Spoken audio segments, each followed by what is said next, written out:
Let me. I have like 30 lights on. I'm digging the shorts. I'm gonna have to get a pair. Oh man. the pink crocodile shorts. Come on now. Look at a place in Wisconsin, but I'm sure you can get away with that in Arizona. Oh yeah, dude. That's kind of the thing in Arizona is like everything's all it's very colorful. Like I just walk around. You can walk around with like a bunch of different colors all at once. Like I'll be wearing like pink shorts and like a floral shirt and like no one will bat an eye. Right? Yep. Everybody's got like pink hair and green hair. I feel like if you walked in like that into a bar in Wisconsin, people be like, what is going on, man? Yeah, I think you lost a bet or something, probably. Right, I mean, right. We're at that point in spring though where there's still snow on the ground, but every third person is wearing shorts. So Yeah, I mean, yeah. you got that, but it's it's Wisconsin, so it's like it's cargo shorts. I feel right.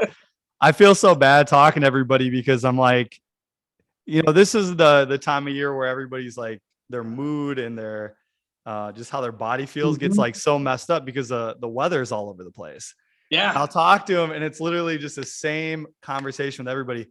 Hey man, I know I haven't been get my workouts in, but the weather's been kicking my ass. I'm like, I just forgot because I feel like I added, and I'm not saying that whatever because I lived in Wisconsin my whole life, but yeah, I feel so bad talking to him because I'm like, oh man, I remember that. Like it's almost warm and then it snows and then you're like, all right, it's going to be another month of this. It'll snow all morning and then it'll melt by early afternoon and everything's gray. Everything is gray everywhere. Yeah, it's not fun. But then it won't stop people from being out on their motorcycles. So that's like every day. That's true. That's true. Me and Dickie were actually talking about getting motorcycles. Really? I'm still trying to get, my mom, Michael, her fiance, trying to, well, I'm going to edit this part out because I don't know if it's, I think fiance or married. That's really bad. I don't know that about my own mother. If you're listening to this, Mom, I love the mic and I love you. I'm sorry. I just can't remember. Thanks for the mic, Mom. I have no idea.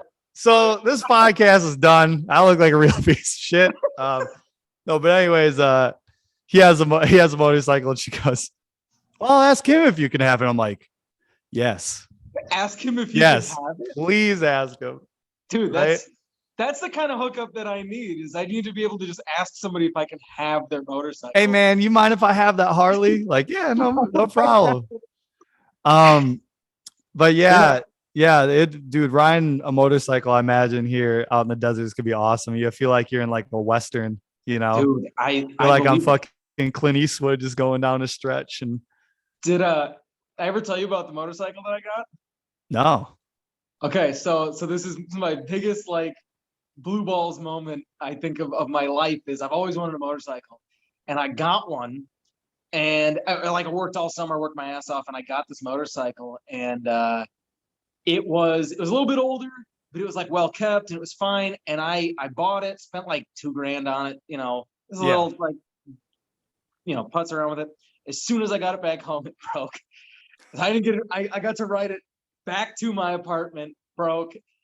And then I'm like, well, it was, what was the deal? It was leaking oil like crazy. All the needed some serious maintenance. I don't know anything about fixing motorcycles.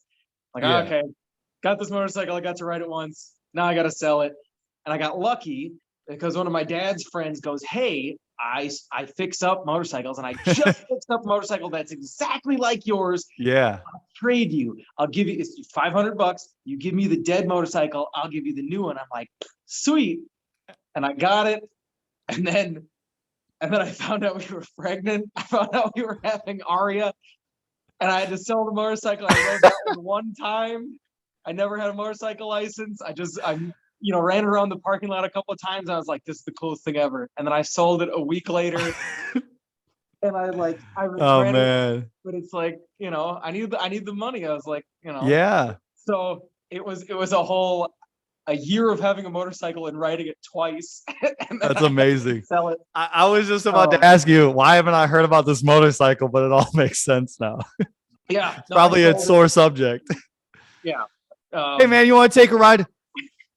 You can't, man. I can't. I'm still salty Gone. about She's it a gone, little bit. baby. It was so nice too, and then I had to get rid of it, and I was like, I never had the license to do it either, but You know I'll what's work my way funny? back to it, right? I can still Yeah. have my midlife crisis and buy a motorcycle, right? Yeah. Come back Yeah, around. dude. That's maybe that's what I'm doing right now. The quarter life crisis, shave off the beard. I might get my Yeah. nose pierced. I might get a little tiny hoop, not a big All one. right. I You get a know, gold one. we were talking about that the other day. This is me and Jerry, my fiance. Yeah. And I realized that there's a lot of looks I know I couldn't pull off. A Yeah. gold chain. I don't think anyone would take me seriously if I had a gold chain. Like you Come can on, pull it off. baby. You got the look. It looks good. You look like a bookie, you know? I think if I put it on, I think it would be. I don't think anyone would take me seriously with it on. They would ask me, "Why are you wearing that?" And I don't think I could pull it off. Like, Look, those are man, you got to tuck it in. You got to tuck it in to have some semblance of like respect for yourself and the people you're around. Yeah. But yeah, I mean, I get what you're saying though too. I feel like the amount of things I can do is now open up that I don't have a beard and I look 40 years old. You know what I'm saying? Like it was so funny. Like I was in the barber shop and I'm walking out and the guys that like saw me coming in, they're like, holy shit. Like some dude like looked at me and he's like, Yeah. wow, you look like a completely different person. I'm like, hopefully that's good. And then I was like at the gym Yeah. and this random girl even walked in and she's like, you don't have a beard anymore. I'm like, I've never talked to this girl in my life, but Glad you noticed. I'm like, Yeah, thanks. I do that for you. Yeah. Yeah, this is all for you, baby. This is all, all for you. I'm looking good, man. I like it. I think I'm starting to feel out. I know my limits. Yeah. There's some looks I'm not even gonna attempt it. You got to dye your hair once because Dickie's been talking about doing that for a long time. He's like, I'm gonna go to a salon and I'm gonna just dye my hair one of these days. Yeah, you do like one of the, like the Korean kind of K-pop look, right? Like he's going for it, but dude, he's fucking jacked now, right? Like, okay, he could rock it. I feel like, but really jacked. Okay, that's starting to sound like it. I don't know. We'll have to see. see. A terrifying concept. Yeah. Jack K-pop guy. You know what? Now he has to do it. Now you tell him I said he's got to go do that because this is going on the internet. He now has public pressure. He now has to. The K-pop look. Right. You heard it first on this podcast. You heard it first that he's going to do it. Bright purple. I was actually, we were watching Dragon Ball Z the other day. We were like watching the old ones. Yeah. And I'm sitting there on the couch and I just look at him like, you should do that when he goes Super Saiyan. And I was like, it would be funny because you're fit. You just like walk around in public like that. Like, damn, dude, is that? I hope he doesn't take this in the wrong way. I think Dickie Chen's the only person I know who could pull off a bowl cut. I think he could pull it off. He could pull it off. He could definitely pull it off. Yeah, it's really crazy how much he's changed his appearance because I looked at, we were looking at old pictures of him. And then even like my mom, I was talking to her on the phone the other night and she's like, I didn't even realize that those videos were Dickie. Yeah. Because he looks so different. And he looks crazy. Good. Yeah, he looks good. He's killing it. I love hearing that. And it sounds like I've been talking with Kale even too. He's starting to feel a little bit better, but that is the coolest part of having this influence on people. It's just like that before and after where people have been out of the loop, haven't seen them for a while. They finally see them. I had no idea. He looked really good. That is super fulfilling to help with that. So yeah, it's weird because when I talk to them, I don't know if I should, because sometimes I'll tell Dickie, I'm like, yeah, people will be like, well, if Dickie can do it, I can do it, which in like some ways is like insulting. But it's kind of funny because I think about it, I'm like, yeah, dude, we were like complete degenerates. We went out every night, so I think that's what's been the fun part about doing this with my friends is, dude, you've all drank with me. You know who I am, right? Like, you know, right? I'm the guy who brings everybody in, shots, right? Have a good time. But man, like I also want that, I want my friends to take care of themselves. I want them to prioritize their health and we'll always have those memories that we went out together. We're always, those things are great. But I love that now, just having these conversations with my friends that are my clients and being like, yo, did you see Dickie? Or yo, did you see, any of the guys? Because everybody just, they look and they see themselves, because we're all the Yep. same type of people, Yep. and they're like, all right, I'm a fucking degenerate too, but he did it and I can probably figure this out, Yeah, which I absolutely. love, That's a good connection to make to people, because I think there's a perceived like elitist mentality to Yeah. fitness, is like, this is this isn't, I don't have the personality to be in good Yeah. shape to take care of myself. But it's like, no, and I don't, I kind of get where you're coming from with saying, well, if he can do it, anybody can do it. That's a little bit of like a backhanded compliment to some people. I think they mean it in the right way. It's like Yeah, they see someone that finally looks like them doing it. exactly. And I think that's a good Finally. thing to make. Yeah. Like Yeah. in a sense, having Dickie do it's inspirational for a lot of people, Yeah. is like, it's like, no, yeah, you can still be like a cool, like normal dude, and like just Yeah. take care of yourself and get in really good shape. Yeah. Yeah. I think it's kind of like retaining that part of your personality, that nice, laid back, like fun, right? Like all the people we know, right? Like I always say, like Yeah. my best friends are all like bartenders and comedians, and because they're fun and they're fun to be around. It's a good environment, like your brother, right? Like Brooke or Rory or any of those guys, like, Mhm. and Kale, like I love kicking it with them because it's just such a good time all the time. Like it's all Right. good vibes. And it's like, but I know on the other end is like, we all have this thing. It's like this Mhm. elephant in the room that we all drink a little bit too much, or maybe some drugs here These and there. slightly And self-destructive tendencies. Yeah. right. And my thing is just like, I don't want to take away from the person you are. I don't want to change you. I don't want to change the way you talk about things and what's Yeah. important to you. I do not want to change those things. I want these fun interactions I've always had with these guys I love, but I Mhm. also want to start moving and encouraging them in the direction of like, hey, when we see each other, let's get after it, right? Like, let's Yep. have a good time. But guys also need to be able to hang out with each other sober, Yeah. and they need Yeah. to have No something to kidding. connect on that isn't just drinking, because Yep. I'm not friends with you. I'm not friends with your brothers. I I'm know. not friends with Rory or any of the Dickie, any of those guys, just because we were drinking buddies. They're like my Yeah. good buddies.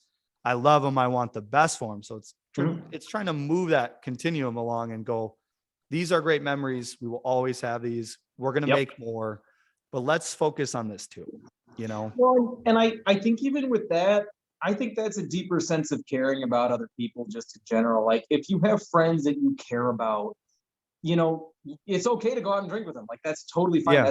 That's a social, it's a part of your social wellness, right?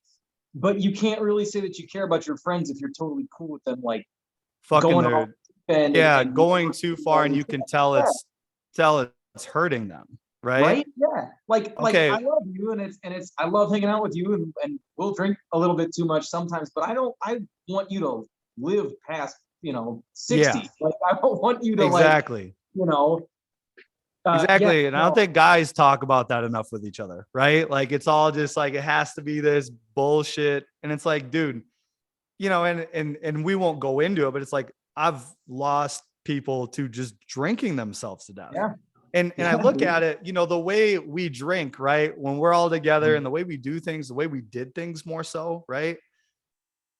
Man, what's the difference between, like my good buddy Garrett that passed away and any of my other friends, right? It's just any given night, right? Like it could Right. just be one extra drink or this or that. And Hmm. so I do think it is important to have both conversations. Like, dude, we can go and have a good time, but let's really think about what we're doing here. And let's Yeah, really think right. about like what happens after you leave this hang, because it's Yeah, all good in the hang. It's like what happens when you leave and you're all hungover, you're regretting right, the decisions you make, you don't feel good about yourself, right. and and your health suffering, and you don't feel confident, you don't feel motivated to do Yeah. things. And If this is all it is, if it's just drinking, then really what are we doing? You know what I yeah, mean? Like that's a it's such a very, surface level friendship, exactly. Yeah. you No, know it's very superficial at that point, where at that point it's hard. I think it's hard to argue that you're good friends at that point, it really is. And actually, you know what? That's something that I've noticed too, about, just making some connections with people through what I'm doing. I Yeah. talked with Jerry a lot, is like, a part of making that connection and having that relationship with people is like caring for them, but caring for Yeah. them isn't always just, oh, I support everything you do, no matter how Yeah. destructive it is for yourself. Like Right. that's not, That you don't disagree with yeah, them and it isn't without conflict yeah, sometimes. absolutely. That's not being a Right. good friend. Like you Dude, have to people say, put that out there yeah, like it's that way. But go yep. ahead, keep going. What you were saying.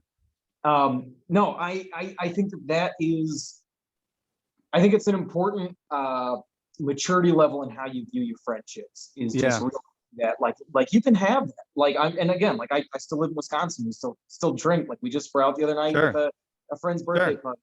sure. But like, if that's all there is, Yeah, what, like there's so much more to your life, and you can't live every third day with the worst hangover you've ever had. yeah, Like yeah. Well, when that's, it starts to feel like Groundhog Day, yeah.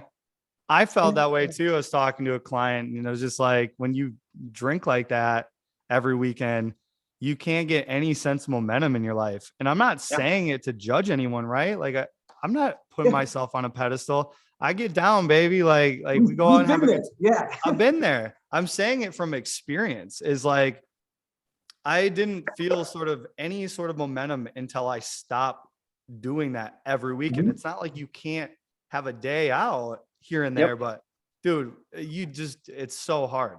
Like Yep. you're hungover, you feel like shit, you don't want to do things, like your head's not in the creative space. Like what we do, all we Yeah. do is we film, we talk to clients, Mhm. we're on the phone with people, coaching and like being happy to see like that's not conducive with just living like that all the time, Right. and I think that's I'll put this out there too, that I think that this is it's an important function of just being not just like a good coach, but being a friend is a respect for that.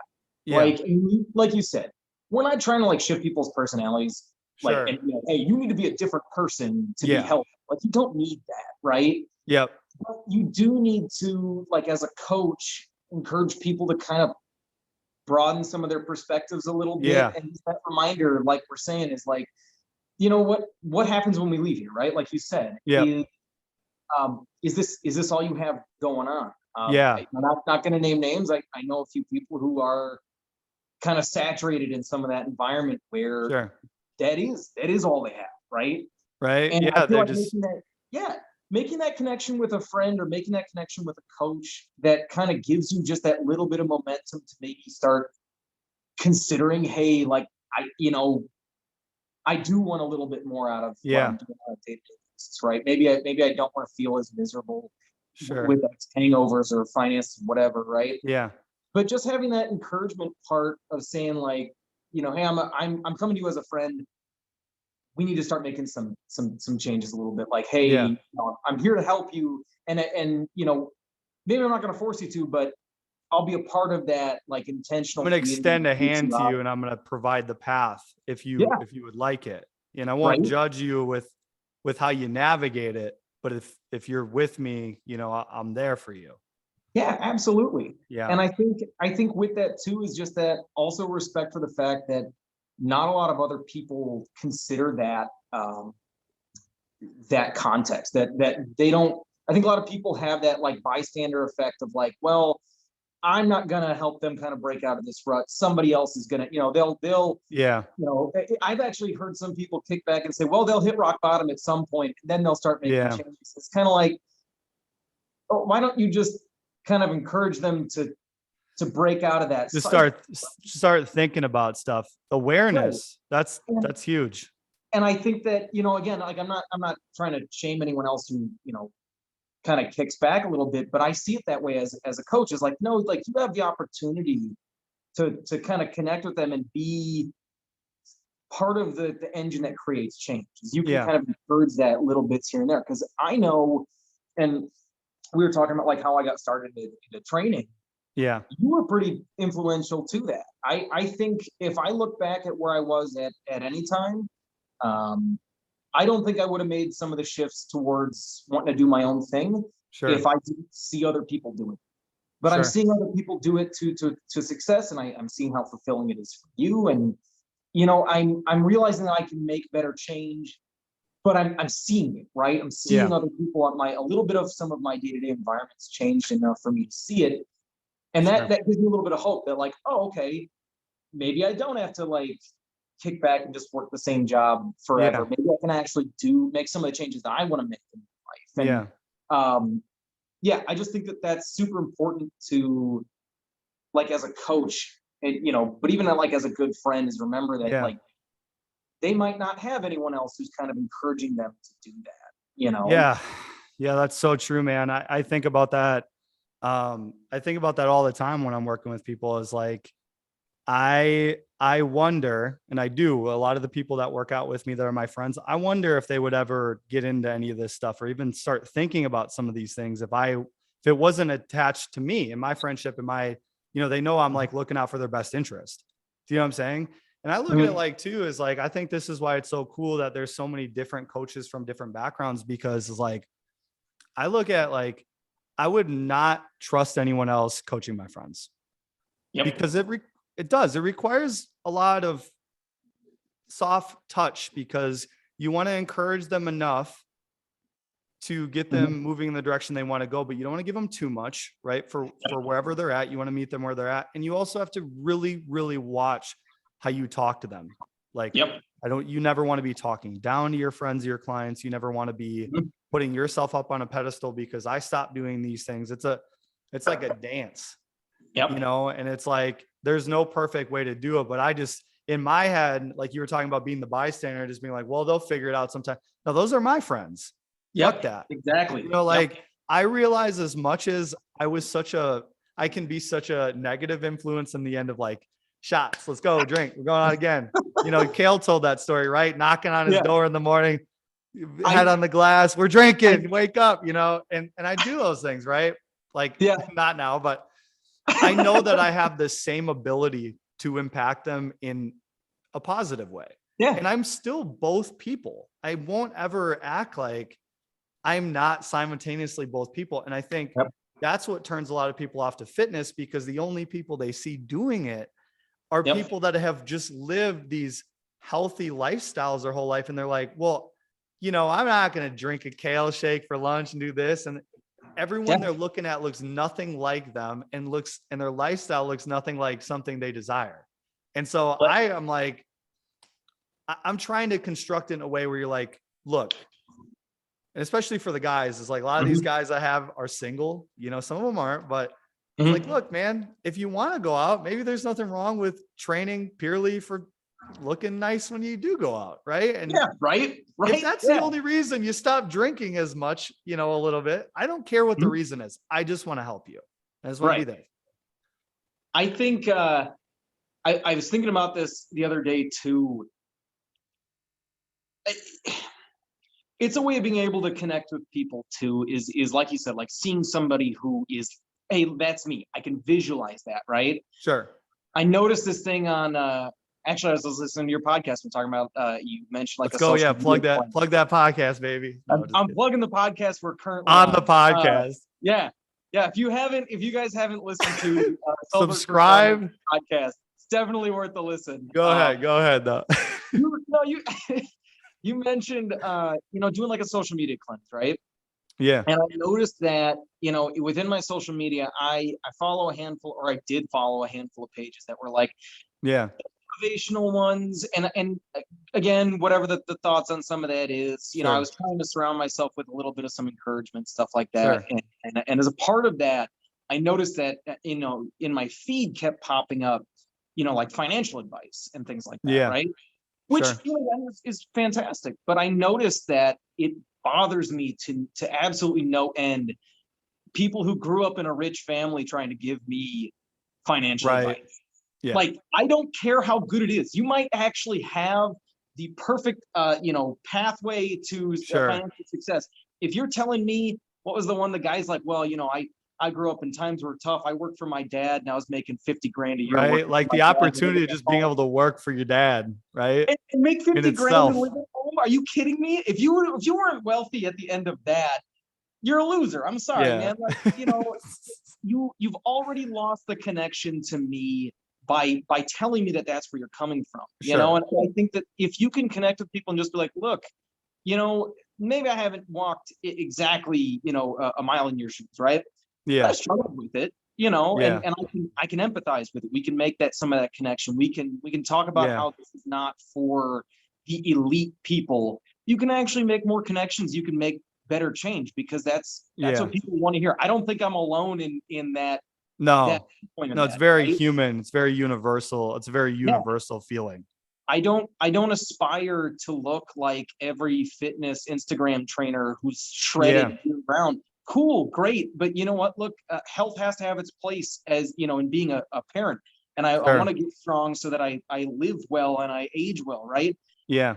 You have to make that connection with people. I was just talking the other day.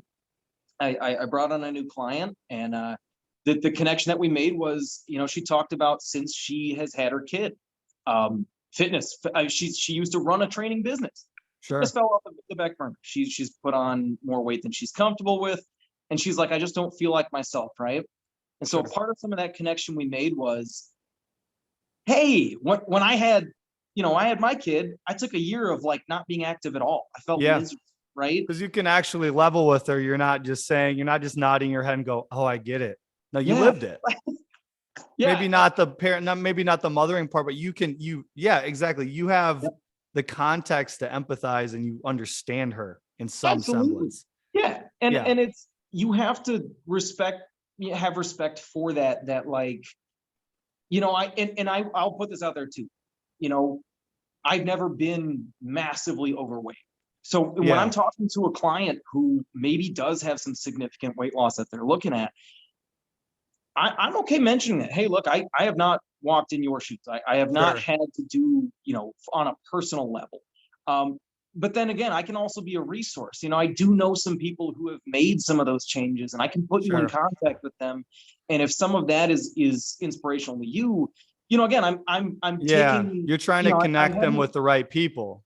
yeah, I'm having Yeah. respect for the fact that, maybe that's not, I can help for sure. It's not like the science is any different, right? Sure. But, it's a respect for, I'm not going to tell you to just do what I did, because that doesn't make Right. any sense, The right? model, Yeah. it worked for me. So it Yeah. will work Right. for everyone.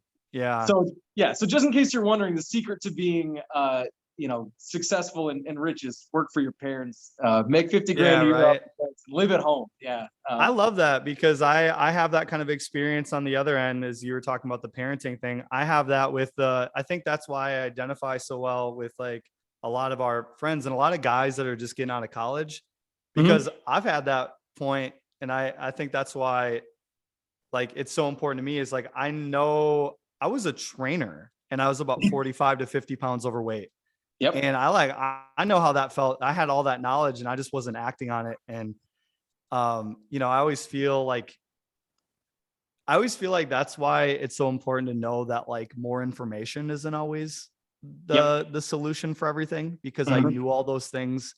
I had a, bachelor's degree in exercise science and Yep. I still wasn't applying any of it. But yeah, I think it's so important that you can relate to people of like, dude, and Mhm. I've said that on other podcasts like I know what it's like to look at yourself and in the mirror, you're like, I'm this guy that was athletic. I'm this guy that like looked good. Yep. And then you kind of just are sitting there. You're like, how did we get here, man? And Yep. I love to be the guy that's there when I look at them. I sit down that first call and you see them Mhm. and they're just like, I don't know how I'm ever gonna. And then you have that Mhm. series of conversations one after another, and you kind of see their Yep. perspectives start to shift. And Yep. But I think that's so, I know you've done a lot of trainings through Brett Bartholomew, it's a lot of like learning how to communicate and things like that. yeah, I do think that there's a set of soft skills that just comes from living your own life, and then, learning from your own mistakes, honestly. sure. And that, Experience so yeah, important. yeah. But I think that that's the thing that got lost for me when I started training, is Sure. I looked at it and I said, oh, I don't have any experience, right? Yeah. And don't get me wrong, like, I didn't, like, I was new to training, right? Yeah. But at the same time, like, I was kind of omitting all the personal experiences that I had, and I was looking at it Absolutely. as like, well, I don't have experience. reading through a whole, like 15 textbooks. Like, I mean, cool, like that's great, and that Yeah. can really help. But I'll tell you what, the most significant changes I made with clients were talking about like personal Conversations. experiences and stuff, right? Like, Yeah. and I think that is, you kind of come full circle in your training experience where you realize that like people want that human connection with people, and they want somebody who's like a Yeah. human being who is gonna level with them. Like, I Yeah. know that what you're going through kind of Yeah. sucks. Like, making changes sucks, especially if you have real barriers in your life. Yeah. And you can't really throw a textbook at that. Like, you can't come back and go, oh, I remember in this lecture this guy said that this is how you're supposed to respond Yeah. when somebody says this. It's like, no, you kind of just need to be empathetic and listen and learn how to just talk with people, Sure. And I'm not definitely not saying that I'm a pro at that by any means, but I think that No. that's helped me get better at connecting with clients and being a coach.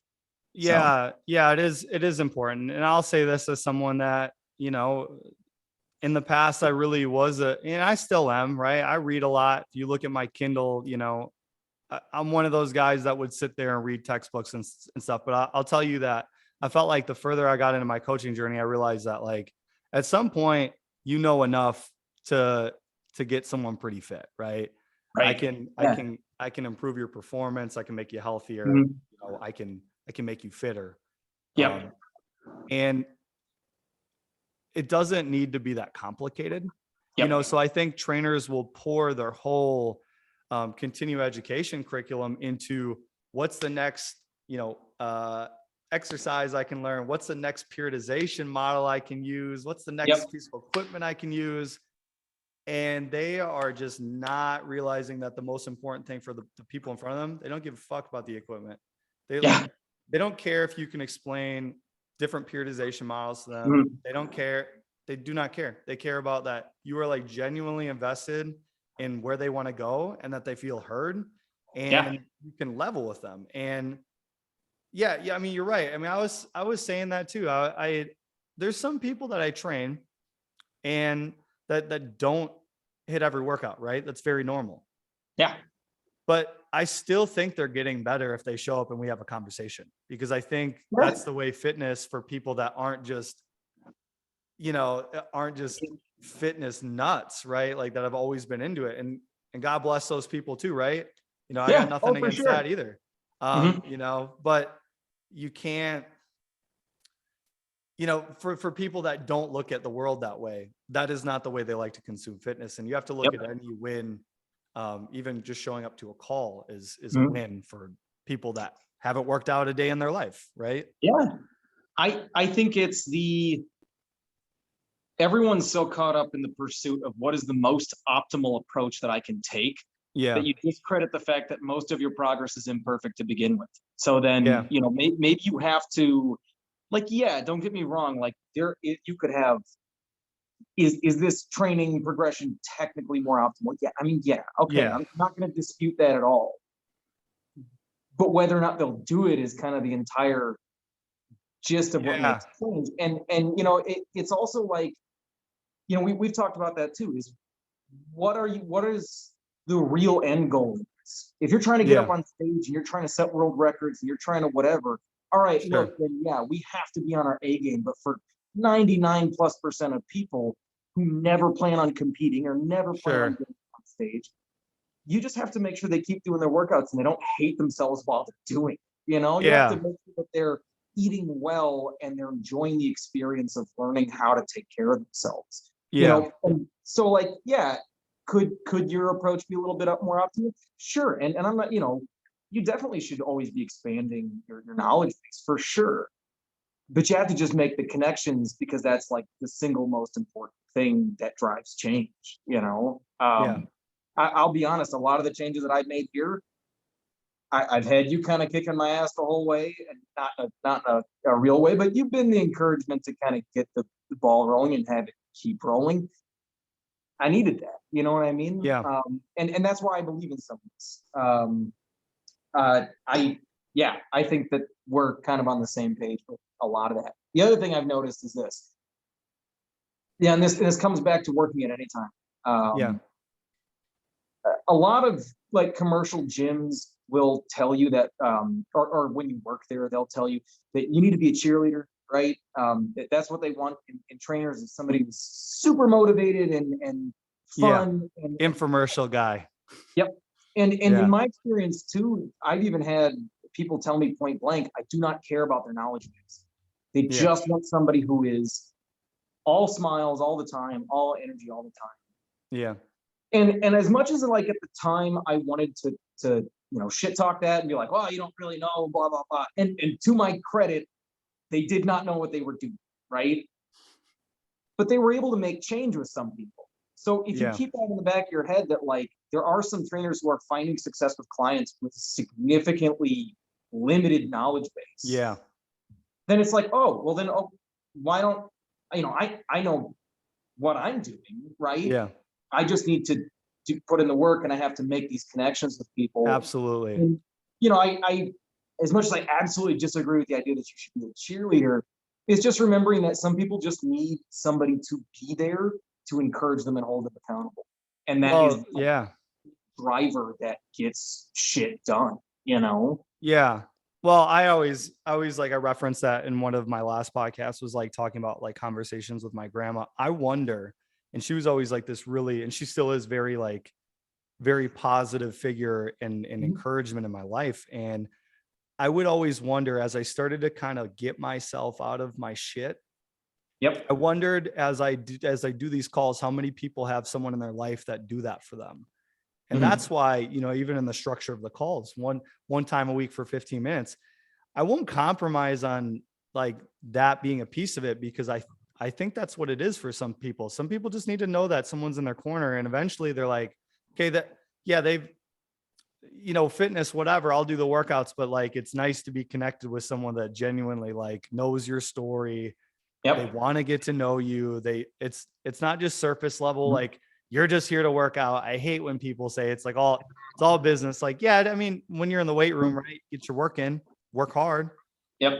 I'm all for busting ass, but yeah, dude, you just got to be able to also have these conversations with people so that they feel connected to community. And I said that too in a post I made, a video I made, yesterday, was like, dude, we're all past the point in our life where like someone is going to make us do anything.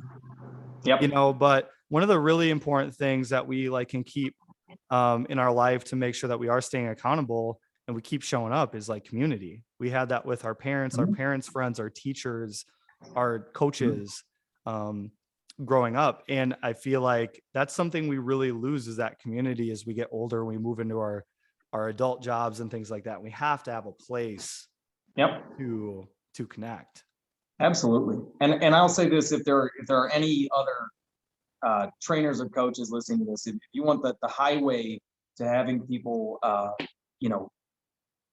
finish services with you and then never hear from them again, don't make a personal connection with them. I've made that mistake before. I've made that mistake even recently, is being all business with somebody. Yeah. I'll tell you what, they walk out and they forget you exist, because why would they remember? Why would they want to come back? That's how you put a client on the fast track to skipping a workout, since you don't make a personal connection with them. Sure.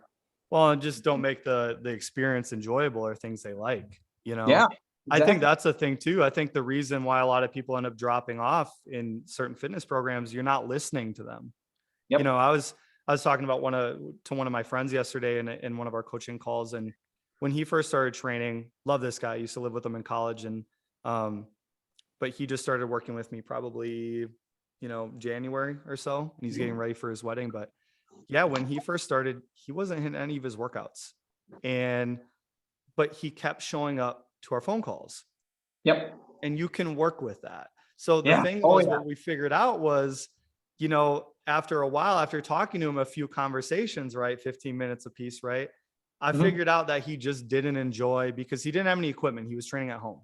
He just didn't enjoy training with a backpack. Yeah. And I heard him and I was like, well, then let's look at getting you some equipment, right? Like when he first started, he was like, I don't really want to spend any money on equipment, things like that to start. I just want to get going, and that's fine. There's someone like your brother, Brooke, who is on the Kitty Shred program that absolutely loves fucking training kitty litter and backpacks, but there's Yep. people, everybody has their own individual way about how they want to train, Mhm. how they want to consume fitness. And I think that's a big thing that we miss in some of these big commercial gyms, like kind of like what you were talking about is why, if he does it, why do I care whether he trains with a backpack of kitty litter or a kettlebell? Yep. And then this guy's literally hasn't missed a workout for a month. Yeah. The Dude, moment he that's gets a awesome. kettlebell, I'm like, dude, where that's what you were talking about is like, listen to people and Yep. don't miss the details, because the details about like what they prefer, their goals, needs, and personal preferences is everything that's driving what they're ready, willing, and able to do. It is Absolutely. Is everything. Dude, I'm happy. That's awesome. If he's listening, good shit, man. Keep going. Diaz, I love you, baby. You're kicking I love you ass. too. I No, love he's you. just one of my fucking I mean, just like pretty much everybody else I train. I'm very lucky. I train a lot of my good friends, but Yeah. absolutely love the guy. He wrote me this super nice testimonial that he sent me the other day. He's like, I mean it, man. I'm like, I know, man. You're one of the most sincere like people I know. I know you wouldn't bullshit me.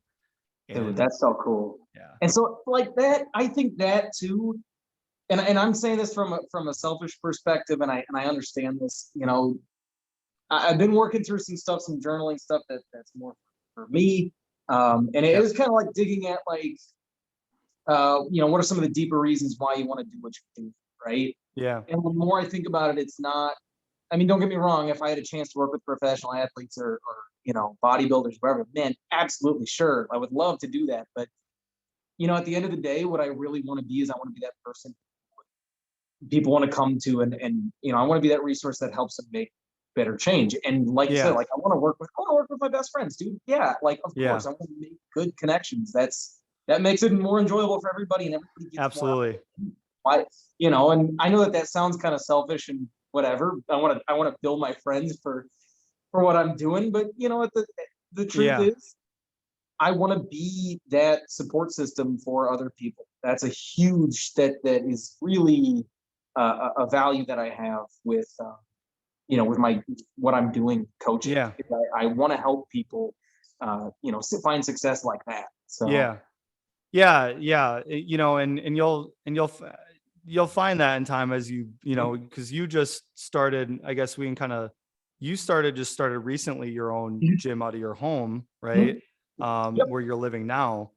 But you'll find that as now that you're back in your own community too, it is, dude. Like, that's why I love this remote training option, is like, I'm realizing what we were talking about early in the episode, that there's a million people that I've connected with on a very deep level at different parts of my life, that I love them. And there's still my friend, like all my buddies from Rapids and stuff, but I love those guys still. And there are a lot of the people that are training with me now. And it means more when you're like, and I'm all for like, right, send me referrals, right? But it does feel different when you look at your friends. I have this, I do a lot of visualization stuff, and some of the stuff that's happening here, I had thought about it in my head for a long time, that this is how I wanted it to look, and I envision these things happen. But I have this picture in my head of like the people that I train and the trainers that I work with, right? Like you or Eli, who just started Easy Health and Fitness, baby. Let's plug that. Go follow him. One of my favorite people. I love that guy. I'm going to have him on the podcast soon too, but lost my train of thought. What was I talking about again? You were talking about training with your friends. Oh yeah, dude, I have this vision of, in a few years from now, of just having a cookout in this backyard here. Got the pool, got the grill, got a big group of my friends, trainers I work with, right? Trying to build a coaching tree. That's really important to me. I want to like, and I know that your shit too, but I want a piece in mentoring, my friends and other coaches that want to do what I'm doing. It's very important to me. It's very important to me that you, in doing this, right? My thing is, I want you to be able to show this to people, because I know how great of a coach you are. I gotta show people it though. But I have this vision of like, us all being in this backyard and cooking out, and we're drinking beers, and everybody's being a shithead like they always are, right? But we're all looking around, everybody's fit. Everybody just looks, they got that look, right? Like they got that fit person look, and everybody's looking good and feeling good. And that's really important to me. I'm not talking about just for being shredded, but just knowing you're connected to so many people's lives. That's so important to me. Like, right? Like, I impact you, which impacts the way you function in your relationships, how you feel about yourself, right? And then you impact your clients, like, but everybody, whether they train people or not, has their network. So it's just a really cool thing that I think about a lot, is I'm trying to make sure that this is kind of a web-like thing that happens, and that we're all successful, dude. I plug your stuff and I plug Eli's stuff, and I want you guys all to be full and happy and making money too. I appreciate you guys being clients and I love it, but I also want you guys to build your stuff too and win too. Yeah. Well, I appreciate being on the podcast then, because this helps me. So yeah, dude. Yeah. Well, I appreciate it, man. Yeah. That's a lot. Yeah. I don't know, but I like that vision of things too. Is, that's the dream, man. That's the dream, baby. That's the dream, is having that healthy community, and it's it's kind of a holistic thing. I want to have that community, and I want everyone to succeed. It's the rising tide. What's the quote? It's the rising tide raises all ships, or something like that. Your success is my success too. If this podcast absolutely. I was on the podcast when it was starting, and this is gonna be so cool for you, because you're just starting your business right now, dude. I mean, I told Eli this too. He's like, I already know who you are as a person is everything that makes you a good coach, right? Like, you do have experience, you do pursue education, all these things, but yeah, dude, it's going to be so cool for us to look at these podcasts as like, I've only had this podcast since Thanksgiving, when I started with Dan, and you're just starting your business right now. And I know, when I look at any famous person, not famous, I'm not trying to be famous, any successful person, you can look at their videos and you can look at all these things from when they started, and you're like, wow, like they started here. I'm so excited as we gain traction, as we move toward our goals, it's going to be cool to look back on these conversations, be like, wow, we got it. Or no, I don't even think that way anymore, or whatever. But well, you know what is cool too is, and I think this helps me with a lot of it, the growth process of some of this is the same to somebody who is just starting into fitness. Is, look, hey, just do the work, just do it, put it out there, record stuff, accept kind of where you're at, it'll feel awkward, it'll feel weird. Yeah, right. But it's the same thing as a coach, is like, hey, I gotta not feel awkward running free workouts in a park. I gotta not feel awkward walking up to people. Approaching somebody and trying to make a sale, or I got a referral through a family member recently. I'm gonna have to call them. Like, they just hey, here's this person's number, they'll probably be interested. That's gonna be super awkward. I don't like calling people and just being like, hey, what's up? Hey, gotta grow the business, right? That's no different from trying to teach a new client, hey, when you clean a kettlebell, it's gonna feel awkward sitting in your hand. You're gonna have to get used to it. The benefits outweigh how uncomfortable that is right now. Sure. But I know it doesn't feel like it right now, but it will. Yeah, absolutely. But and again, I think that's where things are at right now, even with the internet and with remote coaching and things like that. Is, for any coaches who are listening to some of this, it's just put stuff out there. Again, it's a matter of just putting content out. That's it. We were talking about this the other day. Compare it to what? Everybody wants to talk shit about Instagram trainers who have no idea what they're doing, but they're making doing and this, they're not actually affecting some people. So, put your own stuff out there, put quality stuff out there, but don't get locked into this idea that it has to be perfect for you to get started. Like, it's never going to be perfect, and everybody always says that, but that means start now. Stop putting off what you need to do. It's rip off the Band-Aid, like you were saying. Do it. Start doing things, because you can always improve your process, right? I even think about the podcast thing. I've had 12 episodes. I haven't even had a video of me, right? It took 12 episodes before I even got, a sponsored ad spot, right? It took me 12 episodes. On this next one, we'll have music and things like that.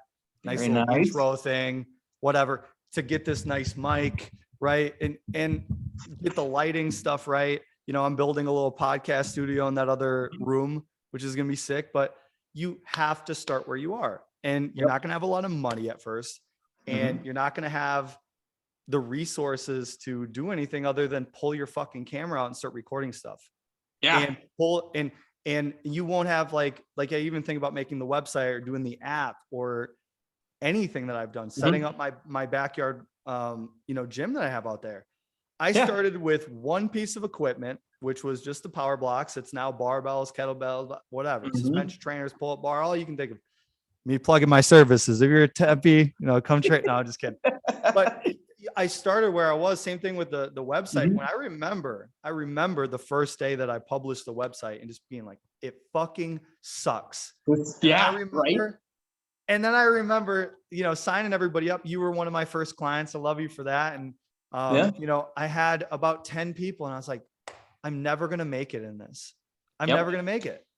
And you just have to ignore that the whole time, because now it's like, I'm looking at now and it's like, I got 3 spots left that I can give, and some of this stuff is coming together. But yeah, absolutely. If you're a trainer listening to this, dude, we're all, Connor included, man. Like, we've had so many conversations on the phone of like, I don't want to do this. This is so fucking embarrassing. This sucks. I'm never going to get any clients. I suck. I'm in general extremely uncomfortable with. Oh my God, bro. And it's to get this to terrible. Work. Yeah. To get to the other side, which I don't want to jinx myself, but it feels like I'm there finally. I'm starting to, to get to the other side, dude. There's these so many uncomfortable moments. My first clients that I had in Arizona, I walked up to them. I remember I was sitting on this bench and I wrote it because it's a journal entry. So I said, I want to remember how I feel right now because I'm here with nothing. And it's such cool. I'll have to post it at some point, but I'm here with nothing. I left the job. I left all my friends behind. I have nothing. And then I ended up like going through a breakup too. Like, I have nothing.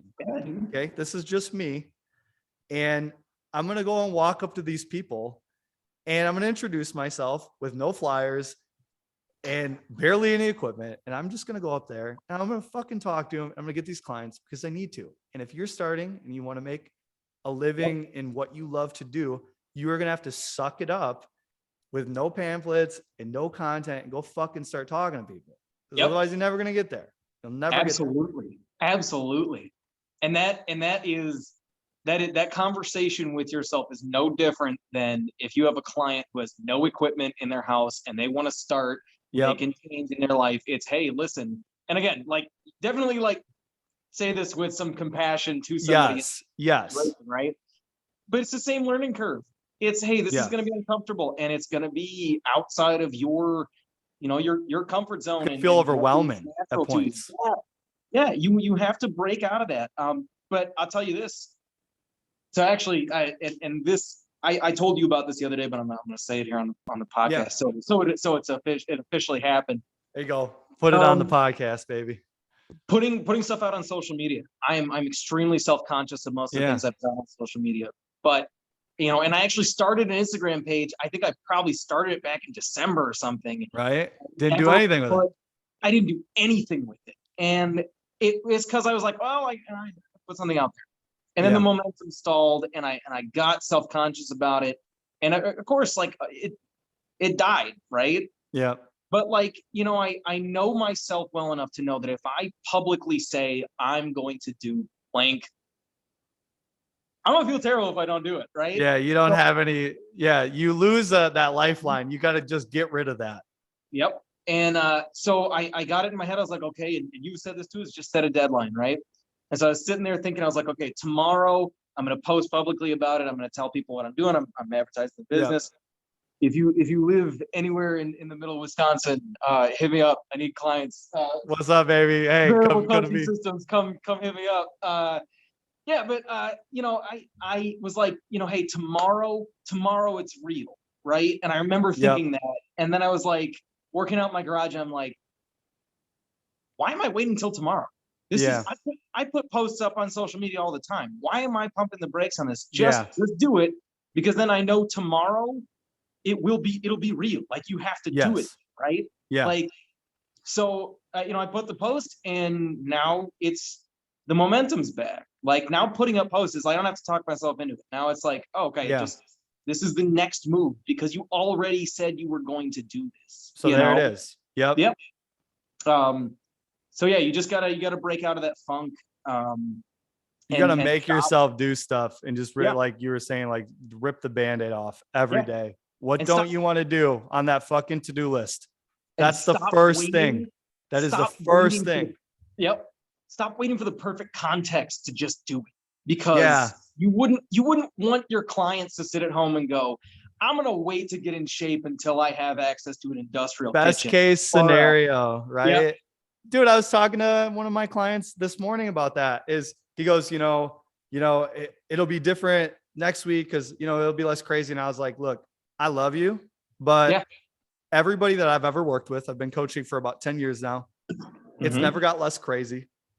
It's never it's never gets easier, never gets less uncomfortable. Yep. All these things that you're talking about, they never go away. So it really just Mhm. comes down to if you're willing to just meet them head on. And Yep. I know, and like you said earlier, right? I'm not saying it to invalidate people's genuine feelings of like, I look at myself in the mirror, I feel terrible. Yeah. Starting this and looking at Mhm. myself move, and it feels terrible. Get it. But Mhm. yeah, you're absolutely right on the end of just like, you have to start where you are right now. Yep. And that's been huge for me, is just remembering that though too. It's not going to be perfect. And I'll put this out there. Everybody does say that. Well, I'm not perfect, whatever. But Yeah. but you have to genuinely accept that it might be bad. It might be bad, but that's how you learn with it. Yeah. Like if you don't ever get started and you don't ever put out those kind of cringy posts that you look back on, you're like, you can't improve them. I did that. You're never gonna learn past it. Like you think Yeah. you're gonna hit it, you think you're gonna walk into like Major League Baseball and hit a home run on your first pitch? I mean, Yeah. if you do, The amount of work involved in doing anything great. I Yep. was listening to a stand-up last night. I was Ronnie Chang, and he's awesome, but he talked about that. He's like, the internet and people these days, because everybody can just make a comment and everything, they have no idea the amount of work and the amount of like sacrifice and like emotional beating you take creating something, actually creating something. It is really hard. And that's why a lot of people only comment on it. Mhm. Because they don't have the fucking balls to go, right? Like, and to each their own, right? I'm not saying that anyone works for someone, whatever. That's to each their own. But I'm saying if you're someone that works for someone and you're shitting on someone trying to start their own thing, and you've never created anything in your life, you don't understand the amount of vulnerability. Like even this is my first one doing with my face on it. Yep. I don't really like doing that. Like I made that video of like, I'm going to do Friday food for thought, man, today. And it's awkward, but I know that this was, we had a conversation today with things people needed to hear. Right. Yeah.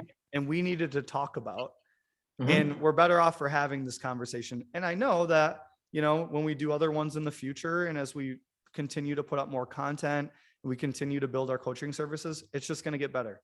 But you have to start somewhere, and you have to go from there. And, every step is important. Every step. Mm-hmm. Absolutely. And I think with that too, if you can embrace that uncomfortable part of it, it makes you a better coach all the way around. It just really does. And like you said, it makes you kind of appreciate, maybe I'm not gonna, shit talk everybody else's practices. Right. When you're making stuff, you're not even worried about anyone else's stuff. Like I can tell you that it's funny. People will send me podcast recommendations or book recommendations. I used to be a really big consumer, and now I'm a really big creator. I'm not saying that you should totally remove yourself from consuming your peers' work. You absolutely should, right? In blocks of time though, I think it is, because I noticed that you end up just regurgitating other people's stuff if you do not take time to really figure out what you value and really figure out what you believe. Because I've noticed as I've done these podcasts and I've kind of unplugged myself from reading books and listening to other people's podcasts, I've gotten better at it. I've gotten better at it, and I make my own shit. And I also, if someone makes something and I think it sucks, I don't say anything because I know in my head that gut-wrenching feeling you get when you're making the video and you're like, I just want this to be good. I don't want to look like an idiot. Please just look good. Please sound good. And please someone like this, please, please, I'm desperately in need of validation right now. That's it. I have no one else in my life. They all left me. No, I'm just kidding. But you get what I'm saying? Like, it's really hard to shit on people when you make stuff because you don't even have to like what they make. You just go, hey, cheers, motherfucker. Like, you're out there doing something. You aren't one of these people behind the keyboard commenting on stuff when they didn't make anything themselves.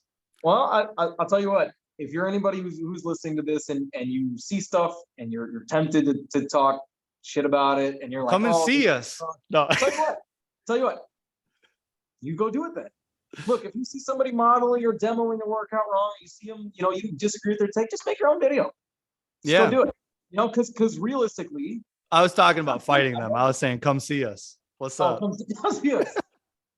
Come see us with the camera. Oh, you're right. You're right though, right? Like, so if it's that easy, right? And you are the person that's gonna make these beautiful exercise videos, right? You're the authority, right? You have all this background and experience.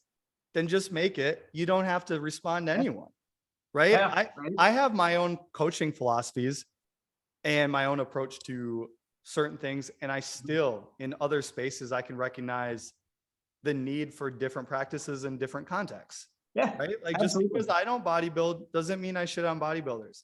Just because I don't powerlift. Because you have to do different things to be good at different things. You have to do different things. And so it all depends on your goal. And that's what I'm saying. It makes no sense. Like, contextually, it makes no sense to sit there and comment on other people's shit. It makes no sense. I'll give a good comparison with that. Is I used to have take real issue with people doing CrossFit. And not CrossFit as a whole. I used to take real issue with like beginner to intermediate level people who clearly didn't have a good base and they jump into CrossFit, right? Yeah. And I used to be that person who's like, no, don't do that. But then I kind of caught myself. I'm like, they're either doing that or they're probably not doing it. Yeah. And and CrossFit does a good job of building a community. That's the thing you got to look at. Even things that aren't even. And I'm not saying anything bad for anyone who does it, right? To each their own. This is just what I do. That's what you do. But, that's it reminds me of even like people that sell supplements, they do those supplement or they sell like waist trainer wraps or anything like that. There's community with it. Yeah. So in one way, as a professional, right, I want to go, you're wasting your money. This is the way to do it. But if you're connecting with people, I do as I get further along in my coaching journey, I just have a real issue of me even saying anything to anyone. If you're happy, man, and you feel like it's working for you and you get to hang out with people you like, then spend the money. I don't give a shit if that tea does anything or not. If you're enjoying yourself. And I'll tell you what, if somebody would have caught me the first time I bought BCAAs and they would have told me I was a dipshit for buying them and I shouldn't waste my time. Yeah. That would have derailed a lot of my momentum that it took to even go into the store and buy them. So exactly. You gotta recognize that baby steps, even sometimes in the, not the most optimal direction, is still progress and you got to encourage it, and as a professional, you take away from that. There are some things that CrossFit does right. Like you said, they're building communities. Okay. Hey, look, then I got to adopt that process because if they're doing it and they're seeing success with it and clients are happy, I want my clients to be happy and I want them to see success. I can learn from that. Go ahead. Sorry. Oh, I don't need to just sit here and talk shit about it. Yeah. As often as I get the chance. Yeah. I also feel like too, that coaches always act like they need to be the ones to give people permission to do things. Yeah. I hate that. And that's why I don't like to comment on other people's stuff, because it's like, I do some things just because I like them, not because they're getting me in any tangible fitness goal. Like, dude, I mean, I make pasta and like all these like, in what world is that getting me closer to my fitness goals? It's not. But I don't need the approval. I don't need to explain myself what it does for me. That feeling it gives me to do it, to have permission to do it. And I really think that everybody ought to take a step back and like really explore, like, what do you like to do? And if some people are finding success in certain things, even if it doesn't look like the way you do things, you ought to let them do it because it's working and they're happy. So who gives a shit? I'll actually, that's another thing that I've noticed too, is that becomes a transferable skill for sure. So, again, this is a part of the conversation I had the other day. I'm a parent. My daughter's going to be 6 in less than a month. I feel super old saying that, but like, I noticed that, this is a little bit of recognizing that I was a little bit overbearing as a parent. I was trying to teach her some exercise moves, right? And I hit a point of being really almost kind of strict about it because I was worried she'd hurt herself, or I'm worried that she'd lose, learn a bad habit or whatever. But it clicked for me at a point that I was like, no, she just got to enjoy it.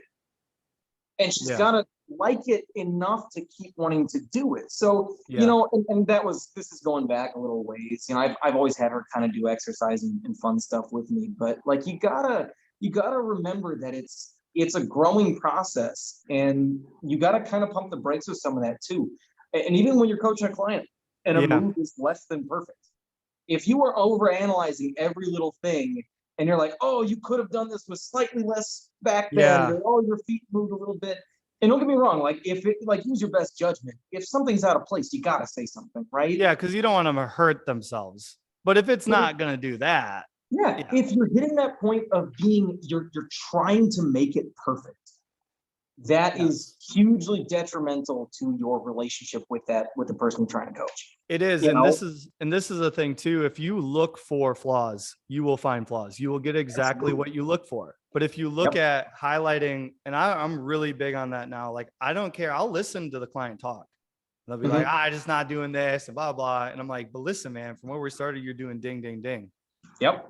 My brain is like wired in a way. I only hear the positive, and I'm only willing to go with that, because it's not that I don't get negative thoughts, but it's like, I just don't find that productive in any way, like I don't care if you're perfect, but if you're showing up and you're doing things you like and you're doing them with consistency, who am I to judge that process for you? Tell you what that is.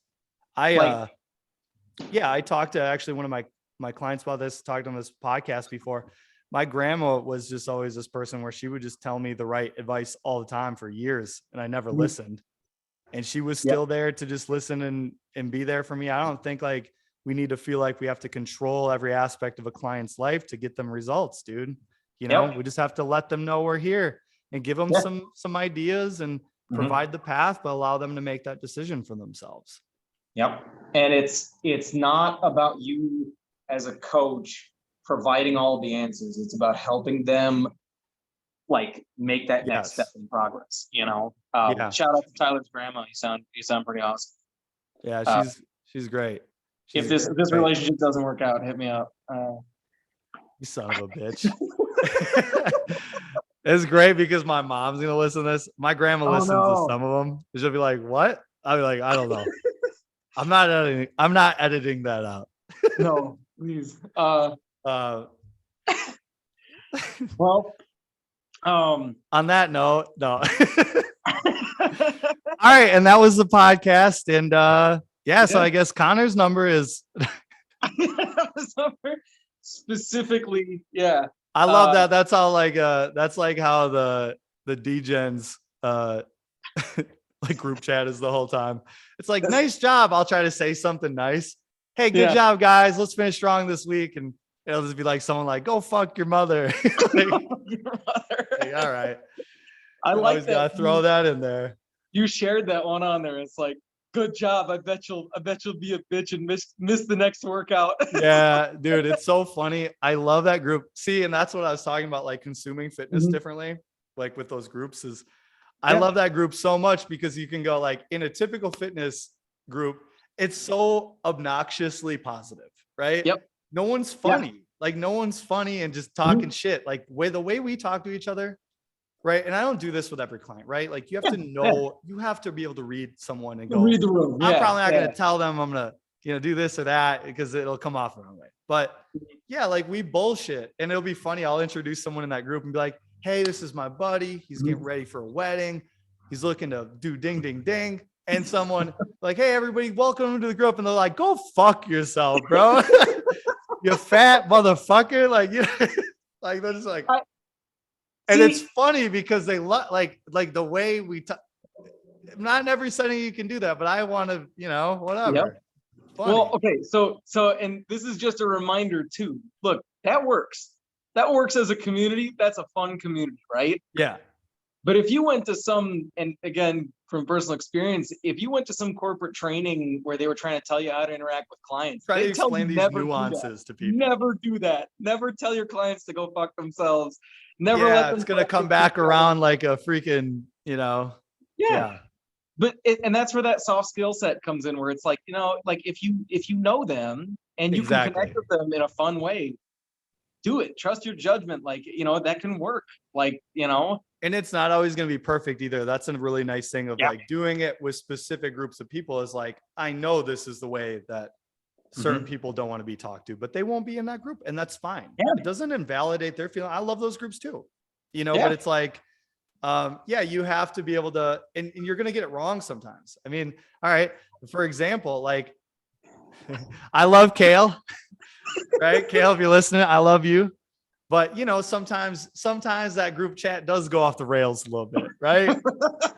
It goes off the rails.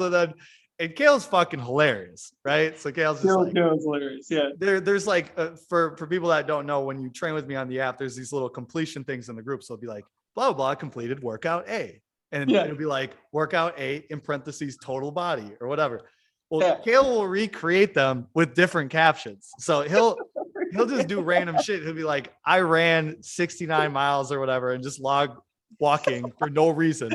Or he'll be like, Kale Whitehead completed eating mushrooms and swam in the ocean with dolphins. There's just something crazy. I'm glad he got to swim in the ocean with the dolphins. He called me. He was worried he wasn't gonna be able to do that. But sometimes it goes too far too. And like me and him got into it the other night. I'm like, hey, dude, okay. I want to make sure that we know that this is, and I don't think I'm airing out dirty. Kale knows I love him. And there's but I was like, hey man, all right, I want to make sure I'm separating the line between making it okay to talk about these things and then enabling this, right? We all know some of you guys drink and, you know, get down in some recreational thing. That's fine, right? I don't judge you guys, whatever. But we can't be actively promoting that in the group. And then it's that weird touch, right? Like, okay, so you can tell Dickie you're gonna fuck his mother, but you can't. You can't. And I'm like, you're right, but there's a soft touch to this. But these are listen, but that's different. He's like, is it? I'm like, I love you, bro. I want, but I'm training. I'm like, all right, you know what? You got a good point. But look, you talked about that earlier, right? That's the beauty in coaching. That's the beauty in good relationships with your friends and your family. Good relationships with people are not without conflict. They're not without misunderstanding. Dude, yes. And it's a growing, living, learning process, dude. I mean, even look at like just things that we did in the beginning with exercises and stuff like that and different, the process as you actually start doing stuff, it changes as it goes on its own. Dude, it will inform you. The process itself will tell you what to do, but until you start the process, you don't know what to do. Absolutely. If you do not start, you will not know where to go next. And there is not going to be a book that's going to outline that for you. Not a book like that exists. Not to knock any of your continuing education stuff, because it's super important, but you got to get started. You got to build those connections for sure.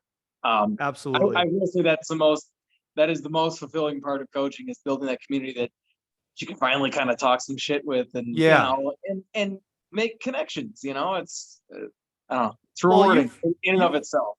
And you've worked at other gyms. Did you ever feel like you worked with fitness people that they weren't like you? Like, I always felt like I worked places where, like, I told you, like, my friends are comedians and they're bartenders and they're funny people and we talk a lot of shit.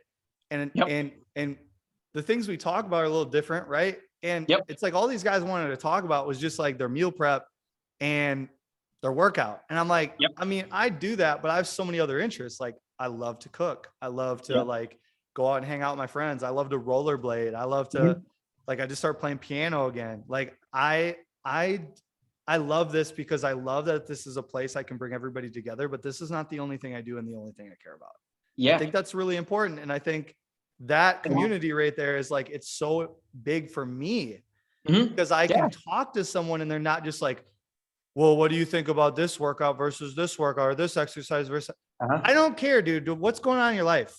Tell me something. Tell me something. Let's connect on another thing that isn't just what exercise is the next best exercise. It's all been established. It's over. Like, and I'll tell you what, that goes double for any of your clients. Talk about what's going on in their lives, man. That is so much more important. And I know not to knock, because I do this as for a living. Yes. Not to knock that, like the exercise has to be and the nutrition has to be part of the conversation for sure. But if you don't know what's going on in their lives, you are missing huge dimensions of the coaching practice as a whole. And if you have nothing to talk about, that's a problem. That's a really well, think about that. If you don't know what's going on in their life, I've always thought about this is like, if you do not know what's going on in their life, how in the hell can you speak to adding things to it? Yeah. Right? Like nutrition. I think about that. I look at nutrition as such an individual contextual thing. Like, what do you like to eat? We have food preferences sheets. Tell me what you like, right? Okay. Take pictures of your food. Tell me what you're currently eating. And then we can work with that. But unless I know, like, and that's just one thing, right? I want to know things deeper than just what foods do you like, right? Right. I want to know about your kids. I want to know what you love that has nothing to do with this. I want to know why it's important to you that you want to look like this. What are you doing this for? What are you really doing this for? And it's important. Yeah, absolutely. And that's the more that you actually, I think the more that you talk to coaches who know what they're doing, they've been around long enough. Every one of them kind of says the same thing. I think there's this beginner mentality that, and I've been there, and I've even been where we're talking about with some of the clients where I have had nothing to talk about. Like I said, I've been in some of those situations with clients where I felt like I dropped the ball because I didn't know what was going on in their lives, and that's my own fault. You got to learn from that. Me too, man. We all learn, you know. But if you want clients to stick around, if you want to benefit them as much as you possibly can, you gotta talk like you're a human being, first, and then you're a friend. You're like we keep kind of coming back to is that's a part of being a good friend, dude. Is having that connection with them, leveling with them, but also encouraging them to take that next step that you know is going to be good for them. You know, but you can't know what the next step is if you don't know them. You can't speak to their situation if you don't let them talk and you don't listen and you don't let them know what's going on in their life. And you actually mentioned back with Anytime Fitness and some of the other gyms I've worked in, I've had a number of trainers that I've worked with where they want to wow the client with their knowledge base and things like that. And look, I'm going to be honest too. Do you want to work with somebody who is going to ask you the really specifics of your, like, what is the specific benefit of doing this exercise versus this one? Why should I curl, this way instead of doing a hammer curl? I mean, great, like, cool. Yeah. I'm going to be honest, that doesn't sound like a fun client to work with. No. And if that's, most clients you work with are not going to care about that. Yeah. Can you get me to my goal and do you give a shit about me? Right? Get me to my goal. They came in because they want to look good because they haven't felt like they look good in a long time. Okay. And they're putting it on the table for you. Yeah. Right. Like they didn't seek you out because you have some Kaiser machine or like, you have the most. I didn't know if you knew this was air loaded. Just, I mean, many leather-bound books in my apartment smells of rich mahogany. I know Merlin Olsen. But I mean, but think about this too. Your client's not going to walk away from that experience going, listen, they're not going to go talk to their friends and go, this guy knew so much about muscle anatomy. And I have to stick with this guy. Because if they cared that much, they'd be reading the books and doing it themselves. Right? Yeah. Right. They'd be just, Yeah. So like, and don't get me wrong, like, again, this is not to talk bad about anyone that I've worked with, but I think there's a maturity to it where you get far enough along in your coaching, or you meet the right people and you see Yes. people who are having success with it. They'll tell you that you got to talk. You have to not just talk about exercise. Yeah. It might be for your client 2 hours a week at the most that they Yeah. spend giving a shit about it. Sure. But if you want them to keep coming back and you want to increase it to more than 2 hours a week, you have to make that connection with them. Yeah. I think too is like, why do I think some trainers when they first start, and I know that I was this way too. I'm someone who talks a lot to begin with, right? But I think like to prove your value, you won't stop talking. Oh, you do this because this, because this, because this. Bro, in every other profession, it is assumed you know why the fuck you're doing it, right? Like you're not sitting there as you're in a dentist office and they're working on something like, why are you doing that? Why are you doing that? You're like, my fucking mouth hurts. Please help me. Please, God. And that's the same thing that happens when clients come in. Sometimes they're like, dude, and I know this because I felt this way. I feel like shit about myself. I don't know what I'm doing. I feel uncomfortable working out in a gym. Fucking please help me. They don't give a shit how you're going to do it if you can help them, right? I don't need to break down all the biomechanics, all the anatomy involved in doing this. It should be assumed I have to know the professional knows the process. So I think you can tell big time who you're talking to and their experience and the expansiveness of their experience and working with different demographics based on what they talk about. When you talk to certain people, it's all about, they won't stop talking about muscle adaptations and strength themes and periodization, all these things. And that's great. We need people to investigate those things, right? By all means. But there's, I also can tell who I'm talking to when I talk to someone like Dan. When I had him on the podcast, he just talks about his life so much. He just talks about his experiences with people and things he's went through in his life. And it just like a lot of that stuff in the beginning where you're just focused on the exercises, that it lacks so much big picture and so much context and so much important stuff that you're missing out on that actually will allow you to coach them better. Right. Like I said, if you know what's going on in their life, you can go, hey, I know you got this going on. Well, let's try this. It seems like you have a gap of time right here where maybe you could do this and make this easier. If I'm not asking questions and I'm only going, do this, do this, do this, and I'm giving them cookie cutter and I'm being a bad coach and you said, being a bad friend, they're not getting anywhere. Unless their life is perfect. And I have yet to coach someone that has been the situation. And I'll tell you this too, and this is also a really important note. They might know that. They might know the things that you're already telling them. Ask anybody who is overweight, who's trying to lose weight. If you go into it and you say, hey, you just need to eat less, you just need to do blah, blah, blah. And you take it from a perspective of this is the most optimal way, this is the way to get where you're going. And you don't connect with them, they know that. They don't want to be reminded that they're not doing enough, right? Like that's a great. Thanks for telling them what they probably already know. What they need is direction on what is the next logical step for them in their context, right? And you don't know anything. Where are you right now? What's the next best step forward? Right. So you have to make that connection. Otherwise, the rest of it, honestly, is probably just going to get disregarded. And that might be best case scenario. They might just fall off they might never come back into a gym. And what's weird to think is like, I think sometimes we think about it in a really low stakes way as like coaches is like, yeah, whatever, if they don't want to train with me, then fuck them, like, right. Like it's just not for them. They can't commit. It's like, no, you better be really careful about how you talk to people because you might be their one experience with the gym, with personal training, with nutrition coaching, and they might walk out of that place feeling dejected and they'll never walk back in again. And their life will get worse. They will feel worse and you will be connected to that. So just never forget that, not everybody, especially we forget this as trainers because we like doing this stuff, right? We love the weight room. We love all the intricate details. That's why we're trainers, but most people don't. Motivating. And most people don't. And that's okay. We'll probably wrap up pretty soon here because we're coming up on a half hour mark. If people were to want to reach you, Connor, how would they do it? Just come over and see me.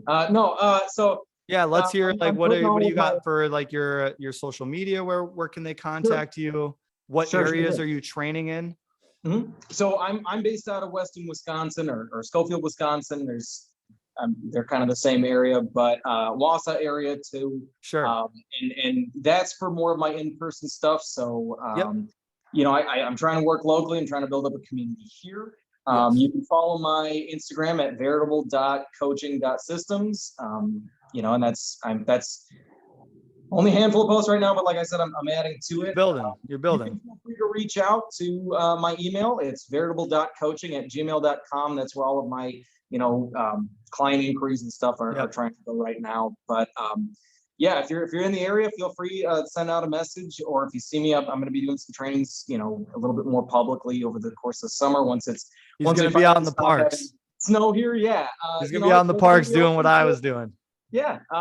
But feel free to reach out too, just in general. I think, like we've been talking about this whole podcast, is making connections, not just with clients, but with other coaches. If you feel like you need someone to talk to kind of help get the ball rolling. Come talk to us. So, Come talk to us. That's why I keep talking to you. So yeah, we're building something here. We're not just, this is a community of people that are, it's not just me, it's we, and I'll say this right now too. You got my stamp of approval as a coach. I've seen you work with people, and not that you needed it, right? I'm not saying that at all, but I'm saying, if you were in the area where Connor is, go and train with him.